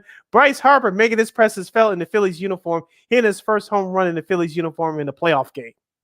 Yeah, and just to go back to that Friday game, I watched a little bit of that Friday game, and I was kind of waiting to sort of see what was going to happen. And of course, the Phillies, made that great comeback, coming back from 3-0. And some of the people at Busch Stadium, they were leaving. They were already leaving. They hadn't even gotten to the 6 yet. They only scored 4, and then some of the folks were leaving. It wasn't like a whole a section. It was like little dozens of people. I think maybe 2 or 3 dozen folks had already left. If you go back to ESPN 1000, Mark Silver and Tom Waddle, of course, Silver being the Cubs fan, Waddle being the Reds fan, of course, they lay into those Cardinals fans. But go back and listen to that. But yeah, just a great resilient effort by the Phillies. They got out a couple of jams there. Bryce Harper led that comeback and such. Soto had a lot to do with that too. Schwarber had sort of led the way there, and Segura was sort of a part of that comeback. So it's like I said, I mean, this Nola was a really had a great performance on Saturday. So to kind of help them, had 6 strikeouts, only gave up 4 hits, got out a couple of jams. So he was definitely sort of like the unsung hero on that team. So he was kind of one of the reasons why they were able to sort of get right there and pull off the big upset. I'm talking about for the Phillies. So.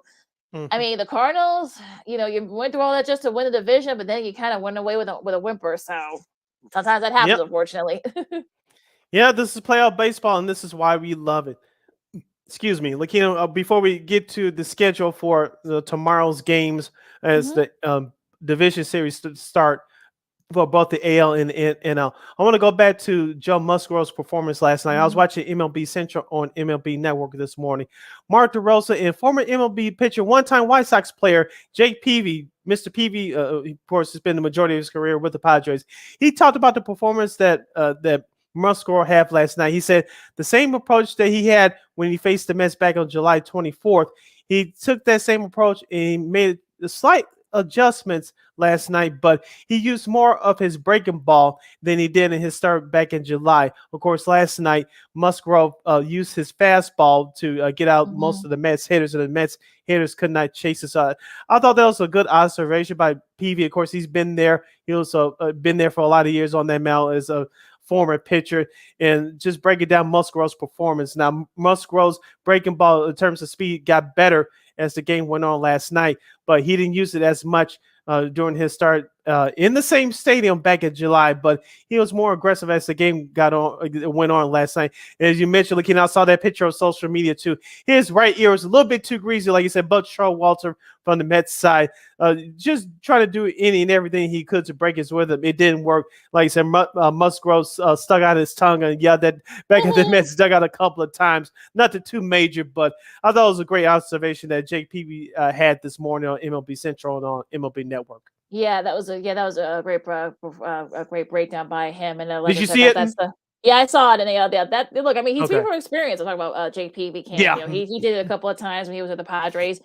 So I mean, I think he knows. And like I said, I don't know if he had that stuff in his ear, whatever that was that Musgrove had. But I've been. I Like, don't think it was Vaseline. I mean, like I said, Andrew McCutcheon, said that, hey, look, they've been doing it for years. I've seen guys do it, so it's no big deal. So it is what it is with that one. Going to the ALDS, these games start tomorrow.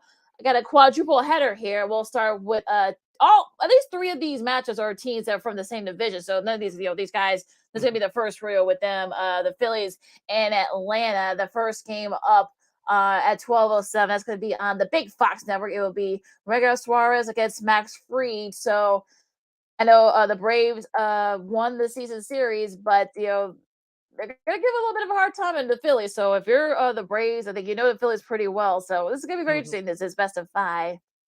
I think the Phillies will use that momentum from the Cardinals series to carry on to their divisional series against their division rivals. I think it's going to be a little bit tougher than what people think.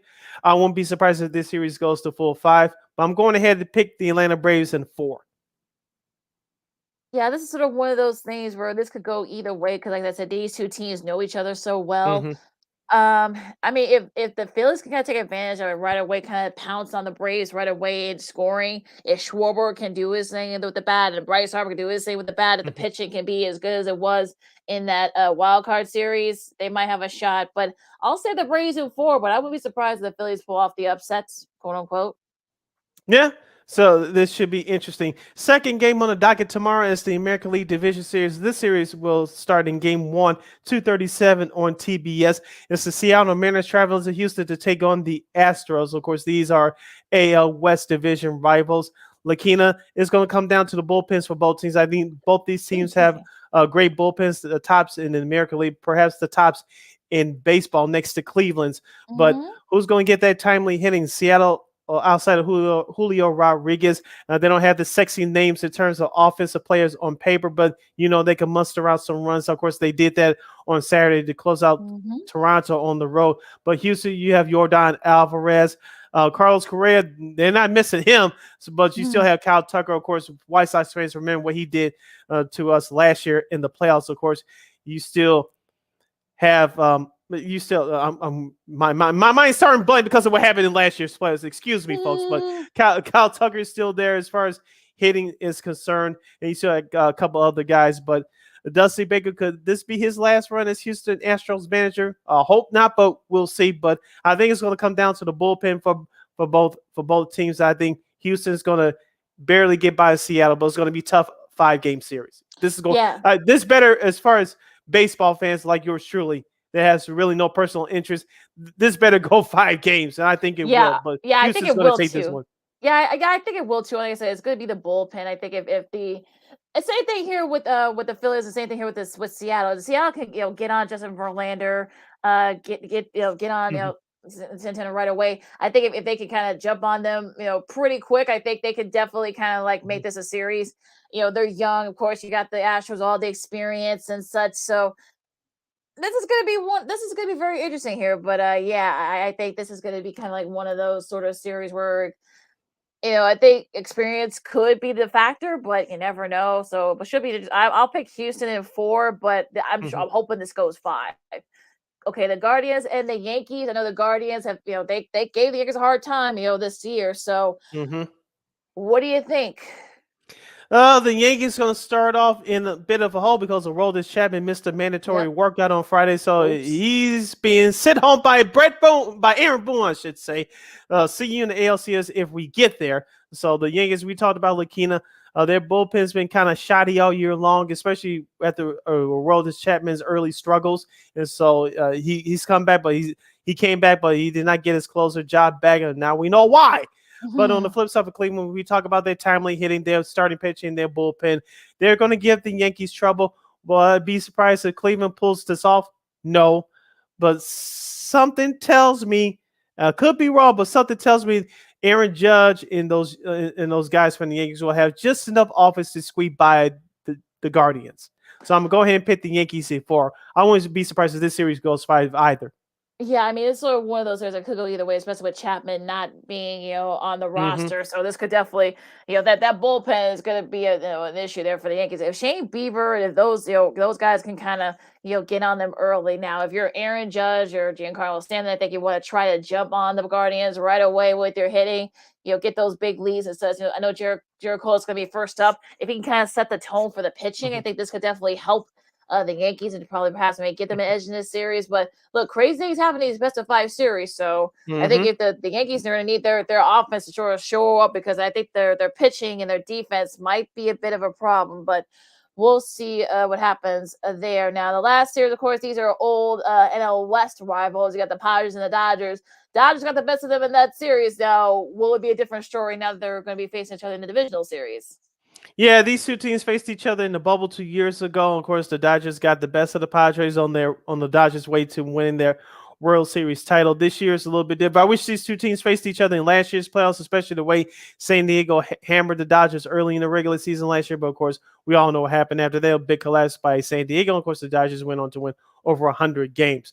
But this year, Lakeena, San Diego had enough offense to beat a disappointing Mets team. I don't know that that's going to continue. The Dodgers, you have to worry about their starting pitcher. Walker Buehler is out for the year. Clayton Kershaw is still there. You still have Anderson there. You have Dustin May. And so, excuse me, it's going to come down to starting pitcher for me, Lakeena. In San Diego, they have the names. You have Blake Snell. You'll probably see him later in this series. He pitched in the series against the Mets. You still have Sean Manaea. I know you have Yu Darvish, who pitched game 1 of the series. He'll probably pitch in game 4 if it goes that far. Yeah. If it goes that far. But I think the Dodgers just have a little bit more talent than San Diego. I hope this series goes to full distance, but I'm picking the Dodgers in 4. Yeah, I think the Dodgers are going to sweep. I think the Padres took advantage of a very underachieving Mets squad, and I think that's going to be sort of like the thing that's definitely going to kind of propel them. I don't know if Kershaw's going to start tomorrow. I'm sure he will. They've got Freddie Freeman and Turner, and of course Mookie Betts. I just don't think the Padres have enough to slow that train down. If they can, if Mike Clevenger kind of set the tone tomorrow for them and kind of keep them at bay, Padres may have a shot, but this could be one of those. This could be probably the one that may get swept. Only in 3, I think.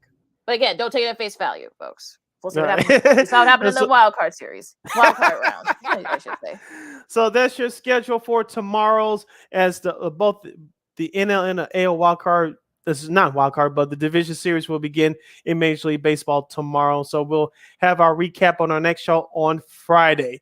Now, Lakeena, the fun is not over yet, but we got to regroup. We got to finish strong like we always do on this Monday edition of Second City Sports on SportsZone Chicago. When we return, we had to review Week 6 of college football, some interesting games, not so much some interesting results. And we actually, yours truly actually has a team that deserved to be in the top 25. And guess what? They got it. I'll tell you who that is in just a moment. We have to review the Bulls preseason action from the weekend, and we're going to have Old School TV Monday for you guys. Remember this theme, know your history. We'll have that and a whole lot more. I'm Sid. That's Lakeena. You listen to Second City Sports, the Monday edition, live and in living color, right here on SportsZone Chicago. This year, my mom got me the perfect bag for back to school. These colorful binders help me stay organized. These headphones are just what I need for studying. These new sneakers are just what I needed for the new year. This jacket is a real must-have. My parents got me the skateboard I wanted. It's pretty cool. These scissors really come in handy in art class. These colored pencils, too. These new socks, they can be a real lifesaver.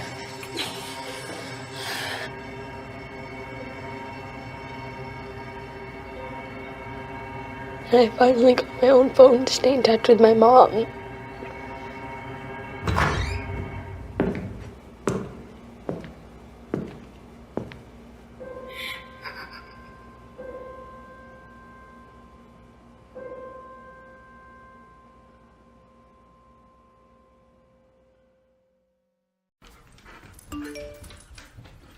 Trisha's having a sleepover tonight. Can I go? I wonder about Lucy's friends. What should I say? I know you're only 10, but one of these days a friend will offer you a drink.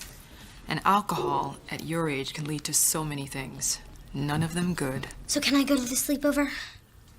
Lucy, I want you to promise me I something. finished my homework. Bigger promise. If there's any drinking, I want you to say, "No thanks, not my thing." Mom. I promise you. Your real friends won't care. Deal? Sure. Really? I promise, Mom. They really do hear you. Did you pack your toothbrush? For tips on how to start the talk, visit underagedrinking.samhsa.gov. A public service message from the Substance Abuse and Mental Health Services Administration.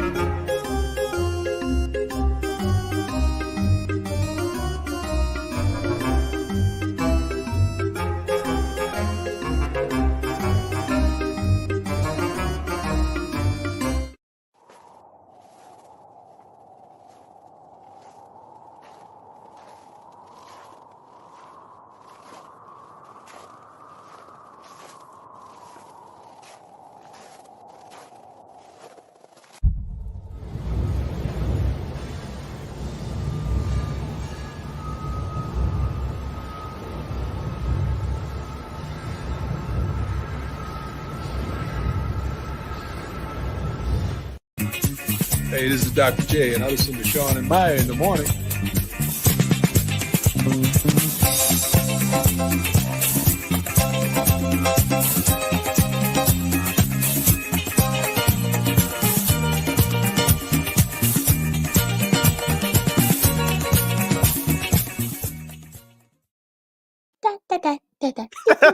Gotta love that music. Yeah. Little 70s theme here going on, but yeah. Yes. Yes. But Yeah. love it. Welcome back to Second City Sports on SportsZone Chicago. Lakeena McGee and Sydney Brown. You can follow me at Keena McGee on the Twitter and at Keena McGee on the IG. You can follow yours truly, Sydney Brown, on the Twitter and the IG at SidKid80. Once again, it's SidKid80. That's SIDKID80. That's SIDKID80. And we have less than a half hour left of this extravaganza. We call it Sports Talk Radio Show. If you want to get at us with your comments and questions, you can always go to Sports Zone Chicago's Facebook page or Sports Zone Chicago on YouTube. Typing in questions or comments in the comments section. Lakeena will get them up on the screen for you. Lakeena, week 6 of college football was very interesting. Maybe not as action-packed as the previous weeks, but we'll start off with a local team here in the Chicagoland area, perhaps in the state of Illinois. Brett Bielema in the Illinois Fighting Illini. I'll give him a couple claps, especially after a 9-6 ugly win over the Iowa Hawkeyes. The Fighting Illini improved their record to 2-1 in the Big Ten, 5-1 overall, and they actually get a ranking. Yay! Number 23 in the country. Yeah. That was the question I was going to ask you and our listeners, Lakeena. When will Illinois get a ranking? Well, they got it. They're ranked number 23 in the country. How long will they stay there? That remains to be seen. But watching some of that game on Saturday, I was flipping back and forth between that game and the baseball playoffs.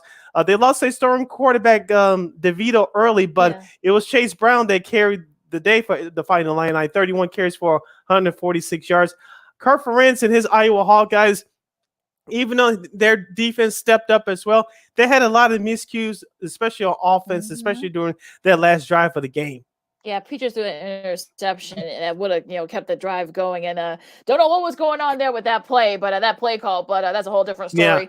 9-6. I mean, this was like an ugly game. It was kind of like I really couldn't watch it for a second because there were a lot of fumbles and such. Of course, Tommy DeVito got hurt, so of course, Sawuski had to step in, but look, I mean, it's a good thing that Illinois pulled this off. I mean, it's sort of one of those like ugly kind of like games where it's rare, but you have them in college football. So now they're gonna have a tough one on Saturday. They gotta face a Minnesota team that's not gonna be in a very good mood. They had to have to sit on that loss.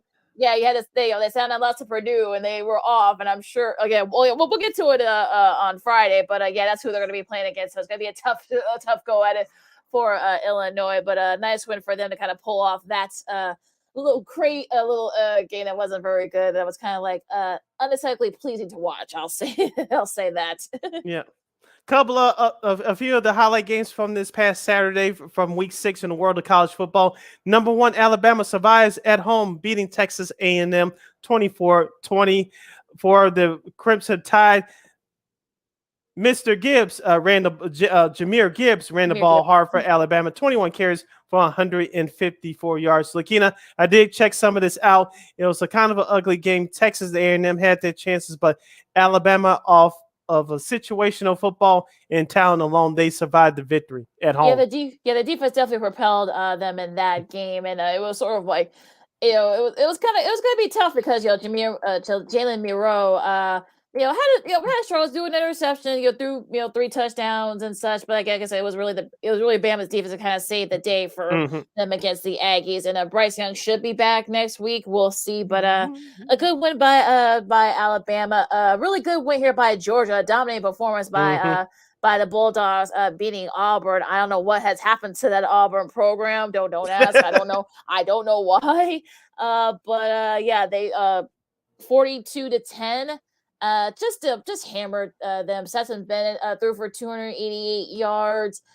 Dijon Edwards, I should say, had 3 rushing touchdowns with 83 rushing yards to propel the Bulldogs in a dominant performance against the Tigers.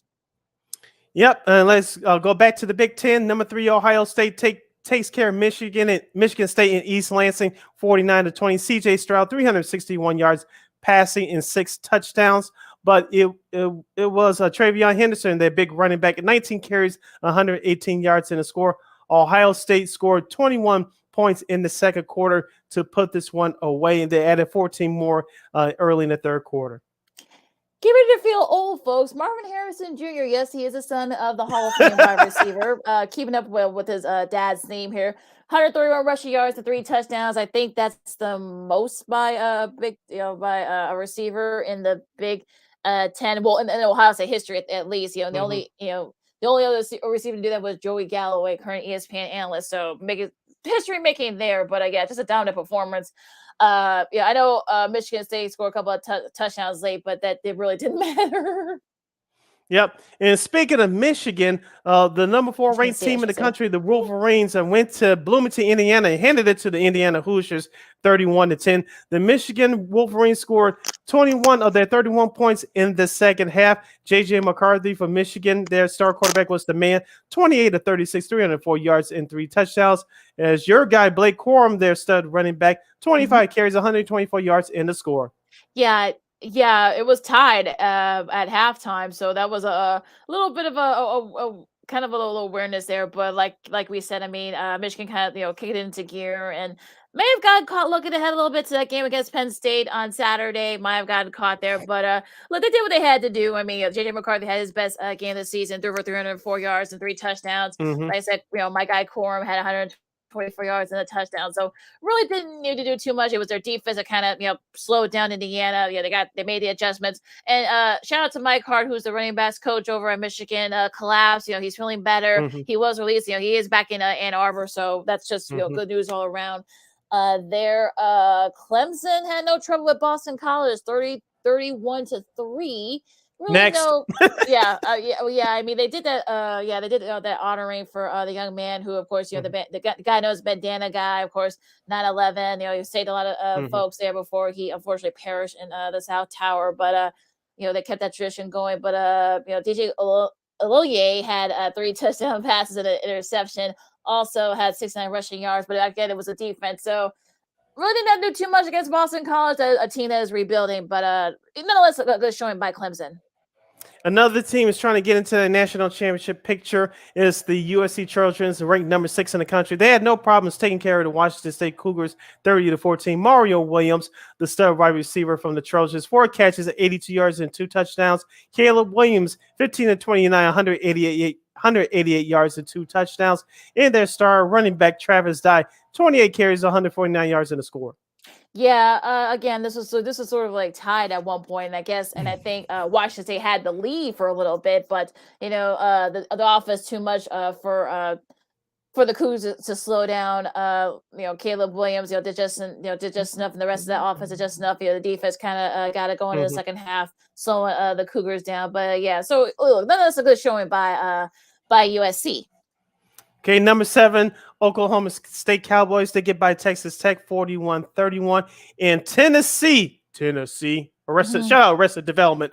The number ranked 8 team in the country, the Tennessee Volunteers. They go down to LSU, they were ranked number 25. I don't think they'll be ranked anymore. Tennessee blows them out 40-13.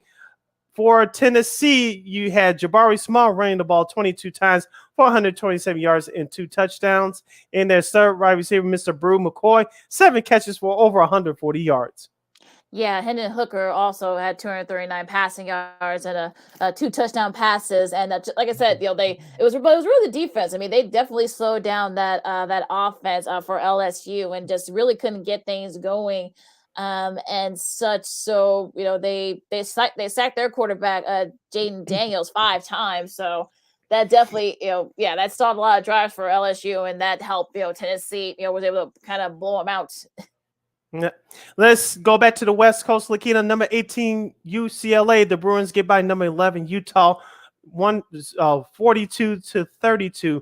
UCLA scored 28 of their 42 points in the second half alone. Yeah, that was sort of like a really close game for a little bit, but Utah. I know they scored a couple of times, but again, it was just kind of like garbage touchdowns and such. Dorian Thompson-Robinson had 4 touchdown passes. He also had a rushing touchdown. Zach Charbonnet, who if you guys know who he is, you better get to know him. 198 rushing yards and a touchdown. So I know that they were dancing, and I know Troy Aikman, who of course went to USC. I know he was very happy about this performance by his Bruins, and a really great showing. Now they got the edge in the Pac-12 South. Hopefully, UCLA and USC can stay undefeated by the time they face each other. Could be for the Pac-12 South. Well, actually, they don't know the divisions, but could be for the Pac-12 in that part to sort of for a spot in the championship game. So let's see. Let's hope that happens. Yeah, UCLA improves their record to 6-0. Utah drops to 4-2. Number 12, Oregon Ducks. They dominate the Arizona Wildcats 49-22. The Oregon Ducks scored 21 points in the second quarter. They duplicate that in the third quarter as well to put that game away.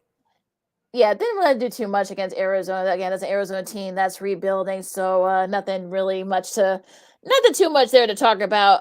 Although the next part, South Carolina upset number 13 Kentucky 24-14. A nice win for Shane Bieber in that program. Spencer Rattler, remember that name, folks, all you Oklahoma fans. He threw 177 yards and a touchdown. Marshawn Lloyd had 110 rushing yards and a touchdown and a receiving touchdown, but it was really their defense for South Carolina. They sacked Kaya Sharon. Of course, I know their main quarterback was out, but they sacked him about 6 times. So it was really the defense that kind of helped South Carolina in this game. Number 14, NC State takes care of Florida State. Number 15, Wake Forest takes care of Army 45-10. But I'm gonna get to your team, Lakeena. She's gonna kill me for this. Notre Dame, they come from behind to beat number 16 BYU in Las Vegas, 28-20. For Notre Dame, their stud quarterback Drew Pine, 22 of 28, 262 yards and 3 touchdowns. And Aldrick Estime, the running back for the Fighting Irish, 14 carries for 97 yards. I mean, this is actually a really good game, I think. I know, like I said, BYU kind of has some garbage. I actually had a couple of chances too, but Jaron Hall threw an interception, and that kind of, sort of stopped the momentum there. But I mean, it was a nice showing. I mean, like I said, I mean, they were off last week, so they were able to kind of get extra time to prepare for this game. And look, this is a nice win for Marcus Freeman. Look, I'll give Notre Dame some props every once in a while. Okay, this might be the only time I'll give him props, but I'll do it. I do it once a year. It's fine. Okay, good. Lakeena won't yell at me this week. After starting out 0-2, Notre Dame has won their last 3 games to improve their records, and now 3-2. Game day was in Lawrence, Kansas over the weekend, but the number 19 ranked Kansas Jayhawks disappointed their home fans as number 17 TCU defeats Kansas 38-31. Their star quarterback, talking about TCU, Max Duggan, 23 of 33, 308 yards and 3 touchdowns. Their star running back, Kendra Miller, had 18 carries, 88 yards in the score. And their star wide receiver, Mr. Quentin Johnson, 14 catches, 206 yards in a big score. Yeah. The game-winning score.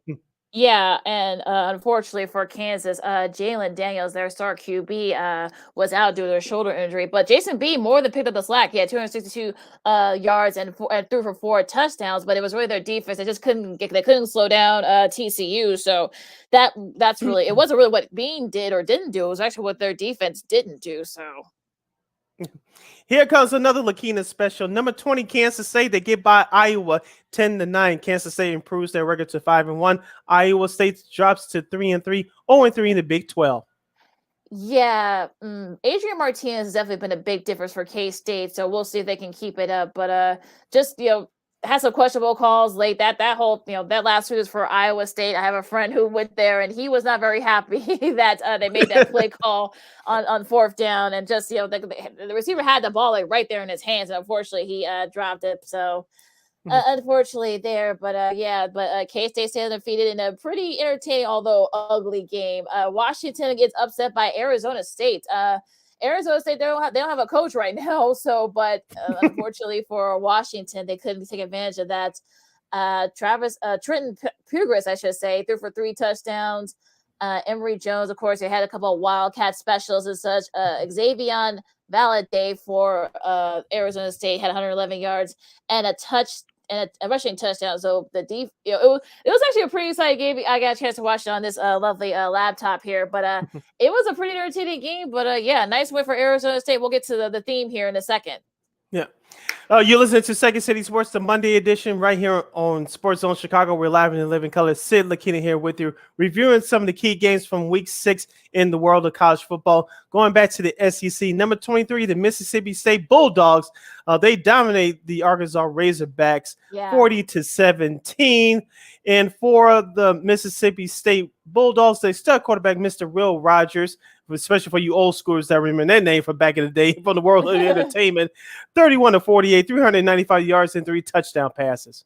Yeah, a really good showing by him. He's now the all-time leading in completions in the history of the SEC. He passed Aaron Murray, whose record has lasted since 2013. This is Rodgers' 28th game. And Murray did in 52 games. So just because how good Rodgers is, that's a crazy stat there. But Arkansas falling back to earth a little bit. But yep. Florida got the best of the Fighting Mike Bermans. You guys get that reference for those who've listened to us. Mizzou, they hold off Missouri 40. Florida held off Missouri, I should say, 24-17. Love you, Mike. We got to get you back on the show soon from NBC Chicago. Texas and Oklahoma in the Red River rivalry. What the hell happened here? I did not see this coming. Yeah, when I looked at it, I was like, really? Huh? Like, what's going on here? This is, I think, what? My goodness. This has been going on since 1900. This is the most points that Texas has scored in the season of this series. It was actually the largest shutout loss, their third largest loss in school history. Brett Venables, you got some explaining to do, my friend. Yes. I don't know what to say here. Yeah, Texas beat Oklahoma 49-0 in Dallas, Texas. Texas 4-2 on the season now, 2-1 in the Big 12. Oklahoma 3-3 now, 0-3 in Big 12 play. Back to the Big 10. Purdue gets by Maryland 31-29. Purdue's 14 points in the fourth quarter was turned back to be the difference in the game. Yeah, that was a good showing by Purdue. No letdown there with that win against Minnesota. So they're in the driver's seat in the Big 10 West right now. They play Illinois in a couple of weeks. So we'll see when and if that changes. Speaking of going with the Illinois theme here, Wisconsin just hammered Northwestern 42-7. Graham Mertz threw for 5 touchdowns, threw for almost 300 yards. Braylon Allen had a touchdown pass himself, but also he ran the ball for 135 yards. Oh God. I mean, I really have nothing to say here. Although I will say again, the theme here with the interim coaches, Mickey Joseph, Nebraska, they won. Sean Aguano, what we talked about that Arizona State upsetting Washington. Brian Vincent from UAB, of course, they're changing coaches. Brent Key from Georgia Tech, and Jim Leonhard, who was now the interim coach for Wisconsin. Again, they all won, so that's actually pretty cool. That's the first time since the FCS split in '78 where interim coaches went 4-0 or better in a single week. So it was a pretty good showing by those guys. But with that said, what happened to your Wildcats, Sid? I mean, what's happening here? Now they're my Wildcats. Oh, good grief.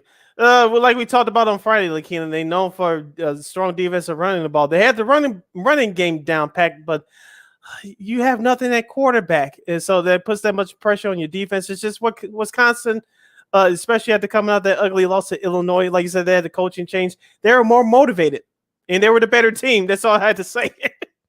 Yeah, there's really nothing else to say. There's really nothing else left to say there. But so not a good showing there by Northwestern. Toledo gets the best of Northern Illinois, 52-32. Yeah, the Huskies now 1-5 on the year, 0-2 in MAC play. Georgia Tech, of course, again with the theme, they beat Duke in overtime again, with the theme here with their interim coaches. North Carolina, Miami, 27-24. Oh, that was an ugly ending. Miami fan. I saw some of that. That was pretty. There needs to be a change at quarterback, Lakeena. I don't know if they're going to get it this year, but you have to seriously consider that going into next year if you're Hurricanes. Yeah, it was just not a. The last 5 minutes was terrible. That was brutal. I think the Mario Cristobal. I think he's the guy to do it, but he just doesn't have the personnel right now. So I just think that was ugly. And finishing up with the West Coast games, of course, you got Oregon State beating Stanford, holding them off. That was a pretty thoroughly finish, 28-27, and San Diego State getting the best of Hawaii, 16-14.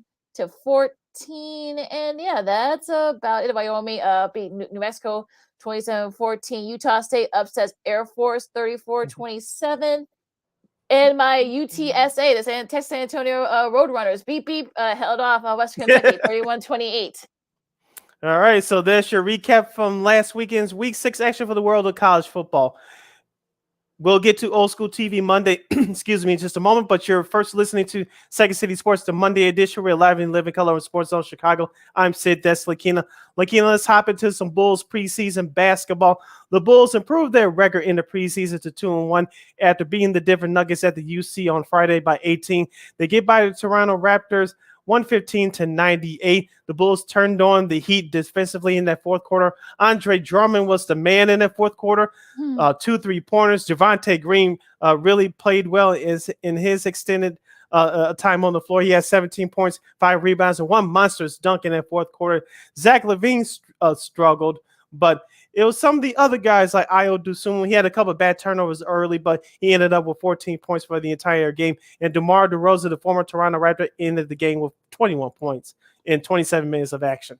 Yeah, that was Vucevic had 13 points as well. Green, I saw a little bit of that game, and I saw that dunk that Green showed that he took off like near the free throw line. That's how massive that dunk was, and really nicely called by Jason Benetti, who was of course chipping in for Adam Lee, who was in Minnesota calling the Bears game.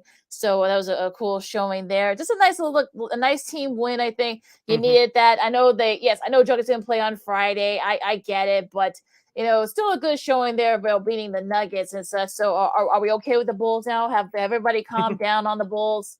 Okay, good. Thank you. Yeah. I want to ask you about 2 players in particular that we're watching, the many Bulls fans are watching for this year. Dalen Terry, the rookie first-round pick. I think his nickname is Cookie Monster. Cookie Monster, yep. And third-year guy, Mr. Patrick Williams out of Florida State. Some people say he should be in the starting lineup. Some people say he should be coming off the bench. What do you think about those performances so far, those 2 players so far in the preseason? Yeah, I mean, for me, I think if you're, this is sort of like, this kind of like a show me mode for P. Will, of course. He's been hurt the last couple of years and, hasn't really played a full season since his rookie year. So I think it's sort of like, which was a shortened year. But yeah, I think it's sort of one of those things where you kind of want to see like how he does, especially. But also, too, like we've been saying, Dalen Terry may have a lot to prove as well. And I saw him in Arizona. he was all Pac-12 defensively. He was Defensive Player of the Year in the Pac-12s, and he's showing you why. And as look, he showed you that he can shoot it as well. And look, I mean, I think those two. I think Billy Donovan. This is gonna be a good problem for him to have nice, good combinations and such. So this will be very interesting. I think it'll depend on the game and the team they play. You may see Dalen Terry in the starting lineup. You maybe, I don't know, but I think if you're P. Will, you're still kind of improvement mode because again, him and I are probably going to be going back and forth, especially early on in the season, especially considering the schedule that we have. And we'll talk more about that too next week. We'll get more in depth into it. We'll tell you guys why maybe on Friday. But I think if you're Billy Donovan, you're in a good spot. You have have young players that are very capable, that are very hungry, and look, like I said, we'll see. I mean, this is gonna be very interesting though how this sort of plays out between these two because we're probably gonna be going back and forth and see. Like you're gonna say some games you'll see Io, some games you'll see P. Will, but we'll see if as it's more and more into the season, we'll see if Billy Donovan makes a decision whether or not he'll have that starting line to keep that consistency.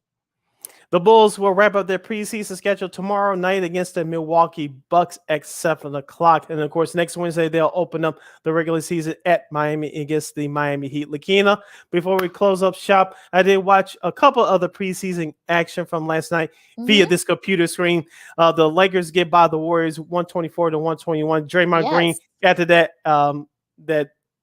punch, that slap against Jordan Poole, he said that he's decided to step away from the team. I'm using air quotes here. That's what he said to the press over the weekend. Of course, LeBron James on the flip side for the Lakers did not play last night. But this other game that I watched last night was very interesting. The Minnesota Timberwolves come back from 20 points down to defeat the Los Angeles Clippers 119-117. I got a chance to watch the majority of this game last night. Shout out to Michael Grady. Of course, he used to do work with the Yes Network with the Brooklyn Nets. He's the new TV voice for the Minnesota Timberwolves. I got a chance to watch some of that broadcast last night. It was available, and he sounds good with Jim Peterson, longtime color man and former NBA player. But the Timberwolves, Lakeena, like I said, we'll get more into it on Friday and during our big show this time next week to preview the 2022-23 season right here on Second City Sports with our illustrious panel. We'll tell you who that is at a later date. But the Minnesota Timberwolves, long as not too many things change in the Western Conference via injuries and such things in that nature, that Minnesota Timberwolves team at least is going to be very interesting to watch this year with their new big three with Rudy Gobert, who didn't play last night, Karl-Anthony Towns, and Anthony Edwards, who really came to play in last year's playoffs especially. Yeah, it's going to be very interesting to see how that plays out because I feel like I want to see how they mesh well together. That's going to be very interesting. They could give teams some fits in the Western Conference. So looking forward to seeing that. I saw the highlights of that game. I mean, that was just a crazy. Thankfully, that was the regular season game. Of course, Clippers fans are going to be going. Steve Ballmer will probably going bonkers, and you know what I'm talking about there. So thankfully, it was the preseason game. Look, John Wall. Of course, you guys are forgetting he's now with the Clippers. He scored 20 points in a losing effort there. So I want to see how that kind of plays out, especially hopefully we'll see. Hopefully once we see Kawhi, I mean, Kawhi has looked good. It's going to take him a couple of games to kind of get his mojo going. I really want to see Wall and Leonard and PG together. That's going to be interesting too. So like I said, we'll get more into it, but the Western Conference is going to shape up to be a very interesting conference like it usually is. Yes, and so like I said, what I watched from both teams last night, it makes you really excited that the season can't get the start of the season can't get here long enough. On the Clippers side, you mentioned John Wall. I know he's not supposed to be the man for the Clippers this year. That team and that role that he's fits for that team is very perfect for him, especially as they lost Patrick Beverley before the start of last season.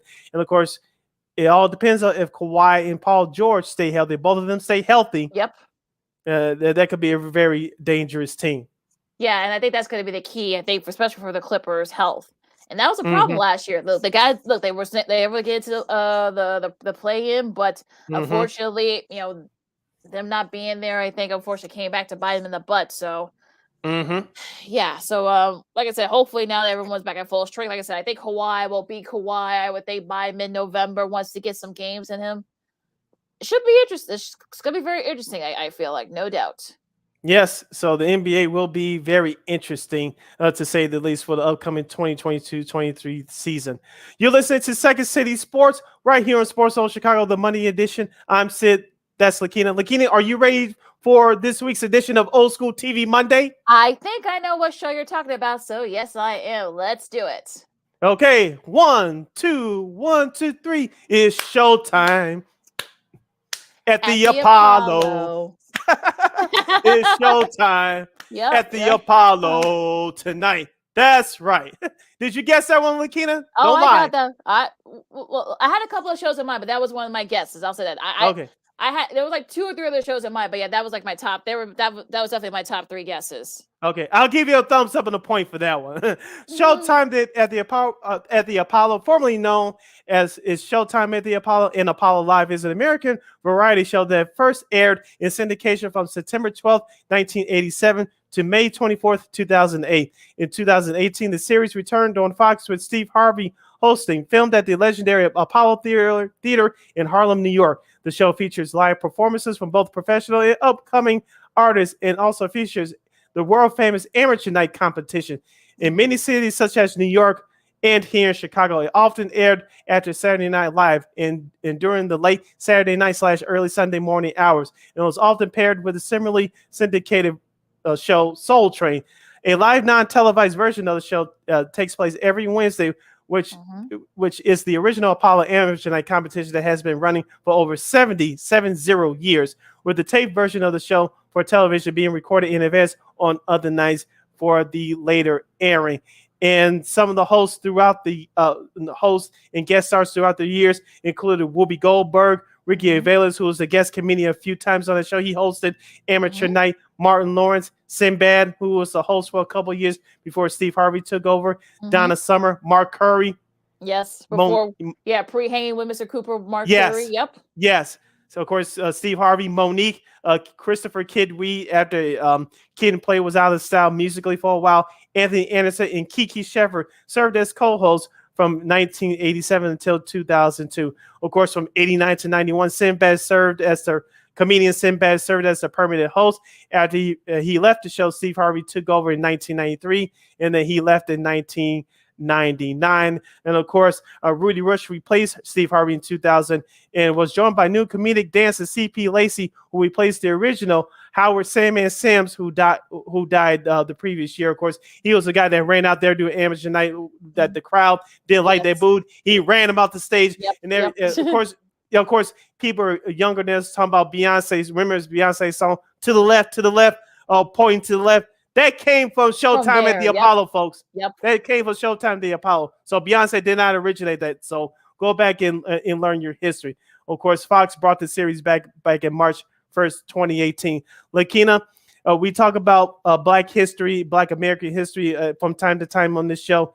Of course, Showtime the Apollo set the standard as far as music performances is concerned, along with Soul Train. And of course, at that time, Arsenio Hall was starting his late night talk show. Remember those singers on Arsenio, along with Showtime the Apollo? You sang your songs live. Now, few of the artists chose to do lip sync in the early years, but during the later years, every performance was live, and the crowd was live, and especially on amateur night. With those up and coming comedians and singers, everybody thought that Simon Cowell, who shares the same birthday with yours truly, by the way, along with Taylor Riley, happy birthday to both those gentlemen as well.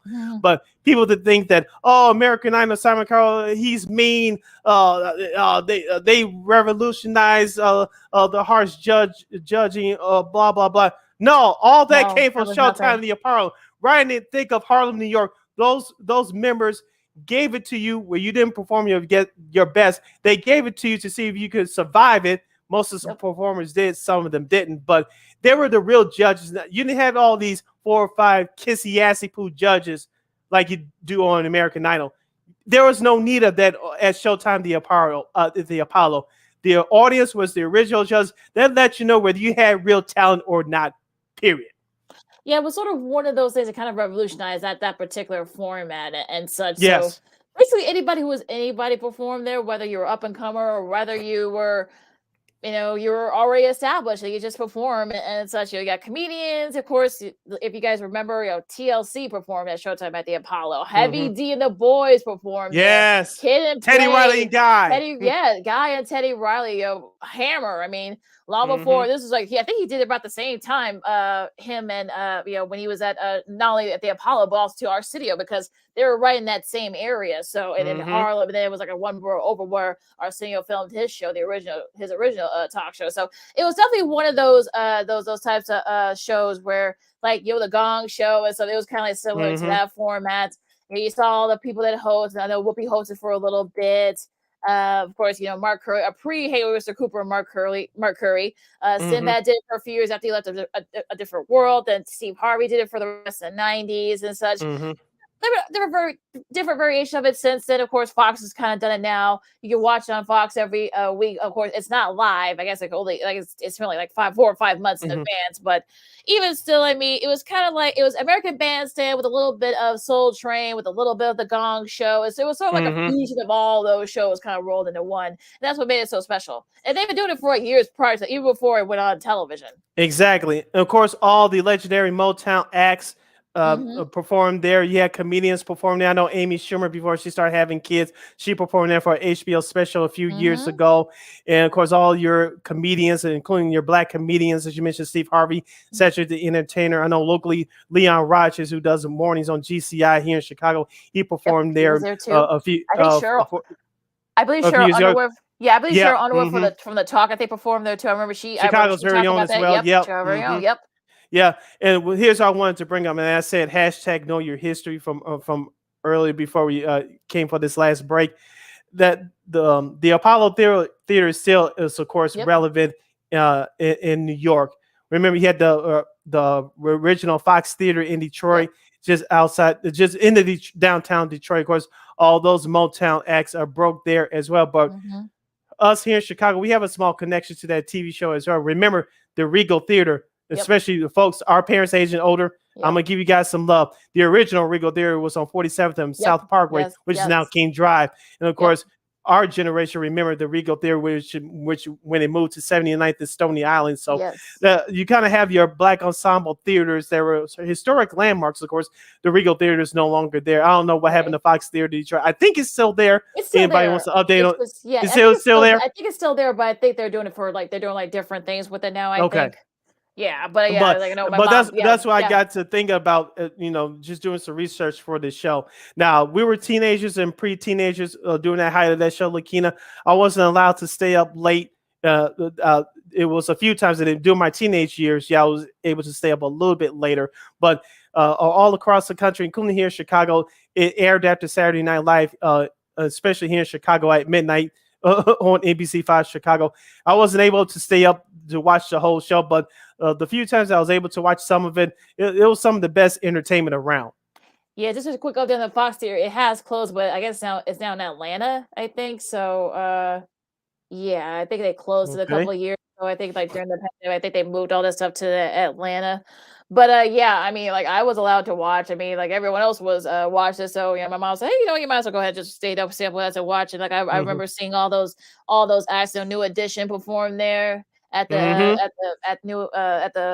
Apollo. So like I said, basically anybody, especially from the 80s when the show started airing through the early 2000s.